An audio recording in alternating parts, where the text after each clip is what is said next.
We provide you the platform to turn your dreams into reality. Give wings to your aspirations with KR Mangalam University. Iran Israel जंग के बीच बड़ी खबर ये कि थोड़ी देर में यूएनएससी की होगी इमरजेंसी मीटिंग। ये बड़ी खबर आपको बता दें, ईरान, रूस और चीन की अपील पर ये यूएनएससी की इमरजेंसी मीटिंग बुलाई गई है।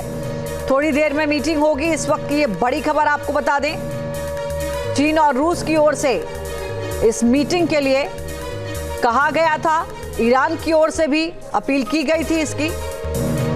और एक और बड़ी खबर, ईरान से जंग के बीच इजराइल का बड़ा बयान सामने आया है। आने वाले दिनों में हम ईरान में लड़ाई खत्म करना चाहते हैं, ये इजराइल की ओर से कहा गया है।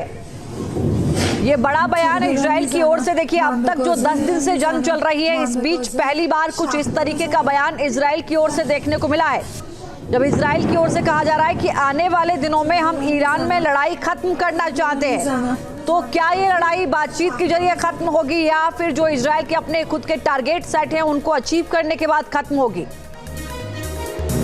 एक और बड़ी खबर इस वक्त आ रही है, ईरान के परमाणु ठिकानों पर हमले को लेकर आईडीएफ का बयान सामने आया है। ईरानी परमाणु कार्यक्रम को बहुत नुकसान पहुंचा है, आईडीएफ की ओर से कहा गया। ईरान के लिए यह नुकसान बहुत बड़ा है, आईडीएफ की ओर से यह कहा गया है।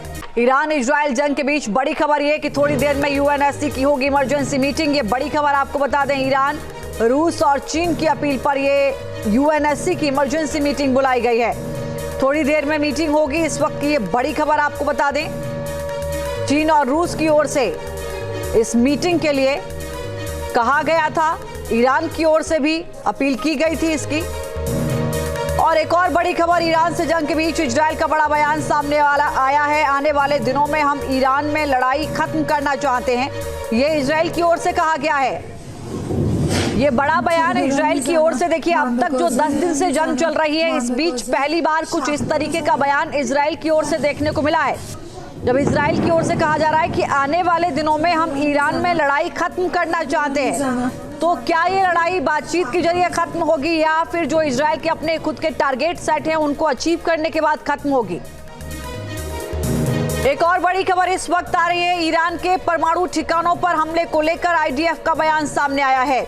ईरानी परमाणु कार्यक्रम को बहुत नुकसान पहुंचा है, आईडीएफ की ओर से कहा गया। ईरान के लिए यह नुकसान बहुत बड़ा है, आईडीएफ की ओर से यह कहा गया है।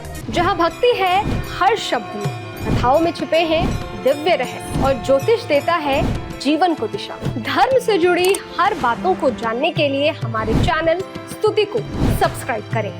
चैनल पर जाने के लिए इस लिंक पर क्लिक करें।